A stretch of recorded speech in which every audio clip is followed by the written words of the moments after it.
Dejjem rfajna ir-responsabbiltà umanitarja, però pajjiżna f'dan il-mument issa qed jistenna wkoll li pajjiżi oħra ma jibqgħux iħarsu.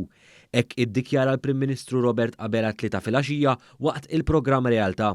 Meta mistoqsi dwar il-kwistjoni tal-immigrazzjoni li ddominat l-aħbarijiet matul l-aħħar jiem, il-Prim Ministru qal li Malta dejjem assumiet ir-responsabbiltà umanitarja li kellha. Dejjem rfajna r-responsabbiltà umanitarja ta' pajjiżna, però pajjiżna f'dal-mument issa jistenna wkoll illi pajjiżi oħra ma jibqgħux iħarsu. U jekk hemm responsabbiltà umanitarja ejja nerfgħuha flimkien. Ma jistax ikun li Malta tibqa' terfa' pis iktar minn dak illi tiflaħ.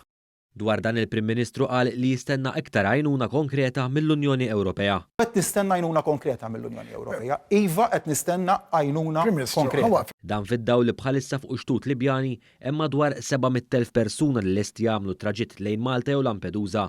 Bekk il-Prim Ministru Abela spjega li l-pożizzjoni ta' Malta ser tibqa' waħda b'saħħitha hekk kif anke tgħaddi l-pandemija tal-COVID-19. Wara illi tgħaddi l-pandemija, jekk għal jrid wieħed nittamaw li tgħaddi fi żmien ftit ġimgħat oħra, imma hemmhekk ukoll xorta waħda jibqa' l-punt li pajjiżna ma jistax jibqa' jerfa' pis sproporzjonat kif refa' f'dawn l-aħħar snin ta' immigrazzjoni. Il-Prim Ministru tenna kif din il-pożizzjoni tal-Gvern ma tieħdiġ fuq bażi razzjali imma fl-interess tas-saħħa tal-poplu Malti wawċi kollu.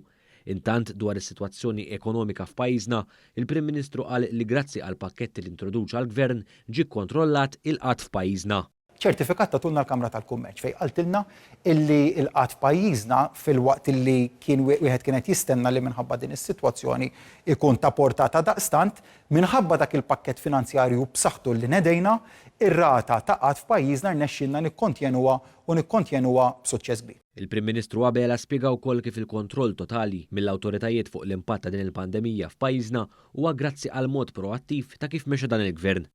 Ma stennejniex il-pandemija tiġi fuqna, imma ġixxejna qabel waslet il-pandemija. Intant il-Prim Ministru spjega li kif mal-mument li d-dinja kollha tgħaddi minn din is-sitwazzjoni, pajjiżna ser jerġa' jitlaq jiġri bit-tkabbir ekonomiku sabiex inkomplu ma' dak li esperjenzajna fl-aħħar snin.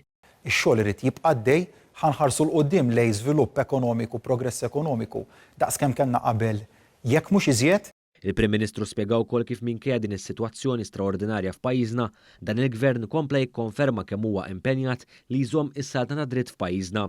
Fost oħrajn semma l-qbil storiku bejn il-Gvern u l-Oppożizzjoni dwar il-ħatra ta' Prim Imħallef Dr. Market Kuti. Il-Prim Ministru temm jappella sabiex il-poplu Malti jibqa' jiġbed ħabel wieħed ħalli l-pajjiż joħroġ minn dan il-mument ta' sfida iktar b'saħħtu.